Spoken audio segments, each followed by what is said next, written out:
a computer nearly every day, whether it's to do homework, to browse the internet, or do my favorite thing, play games. Nearly everybody knows how to use a computer, but do they really understand how it works or how to even build one? Many think it's a difficult task, but it's really as easy as playing with Legos. The first step is you want to pick out what you want to put in your build. Based on your price range, you can customize it how you'd like. You can do it based on color scheme, by what you think looks cool, or by what's statistically better than the other pieces. The third step is setting up the motherboard. It's a train station getting the information between the other components. You want to make sure it's on the box it came with or a anti-static bag. The third step is installing your RAM, which is your random access memory or just memory. The issue with that is your CPU fan can cause clearance issues. Sometimes it can be too low and too wide and your RAM won't fit right.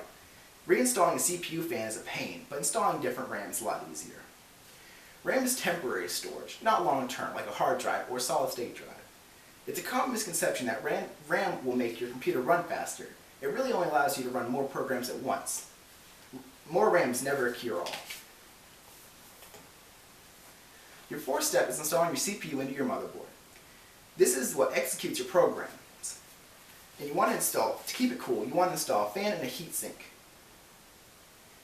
The surfaces of the copper of the heatsink and the aluminum alloy on the CPU cover are not perfectly smooth, and they get air trapped inside, which is one of the worst thermal conductors. So you apply thermal paste to keep it all smooth.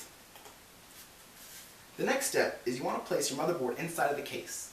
You want to hold the motherboard by the edges so you don't get any static discharge into it.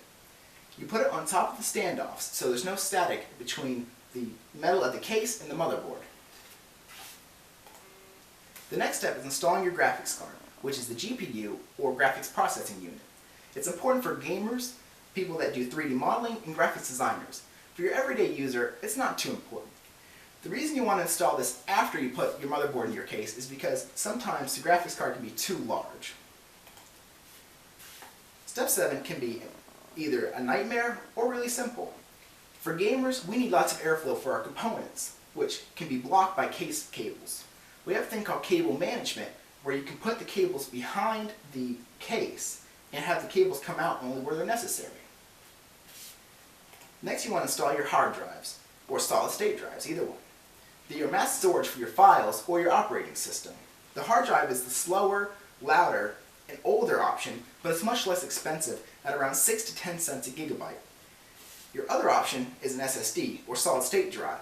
They're faster, quieter, but a lot more expensive, at around 27 to 35 cents a gigabyte. To get the data between them, you'll use a SATA 6 cable, which is for 6 gigabits per second. After everything is installed, you boot up your computer, and if it's brand new, you install your operating system, and you can enjoy your wonderful creation.